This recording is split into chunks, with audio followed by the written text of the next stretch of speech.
ಏಕಾಗ್ರತೆನ ಭಂಗ ಮಾಡೋದಕ್ಕೆ ಅಪ್ರಸ್ತುತ ಪ್ರಸಂಗಿನೂ ಇರ್ತಾರಂತಲ್ಲ. ಹೌದು, ಅದು ಅದೇ. ಈಗ 8 ವಿಭಾಗಗಳ ತಗೊಂಡ್ರೆ ಅಷ್ಟಾವಧಾನದಲ್ಲಿ ಸಾಮಾನ್ಯವಾಗಿ ಈ ಶತಾವಧಾನ ಇದೆಲ್ಲ ಆದಾಗ ಅಪ್ರಸ್ತುತ ಪ್ರಸಂಗವನ್ನು ಇಟ್ಕೊಳ್ಳಲ್ಲ ಕೆಲವರೆಲ್ಲ.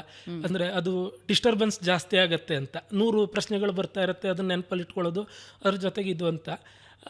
ಕನ್ನಡದಲ್ಲಿ ಅದೇ ಗಣೇಶ್ ಅವ್ರ ಶತಾವಧಾನದಲ್ಲೇ ಅಪ್ರಸ್ತುತ ಪ್ರಸಂಗವನ್ನು ಇಟ್ಕೊಂಡು ಅವ್ರು ನಿಭಾಯಿಸಿದ್ದಾರೆ. ಅದು ಅವರ ಹೆಗ್ಗಳಿಕೆ. ಇನ್ನೂ ತುಂಬ ಇದೆ ಇದರಲ್ಲಿ. ಅಪ್ರಸ್ತುತ ಪ್ರಸಂಗಿಗಳು ಏನಂದರೆ, ಈಗ ಉಳಿದವರಿಗೆಲ್ಲ ಈ ಛಂದಸ್ಸು ವ್ಯಾಕರಣ ಇದು ಗೊತ್ತಾಗದೆ ಹೋಗ್ಬೋದು.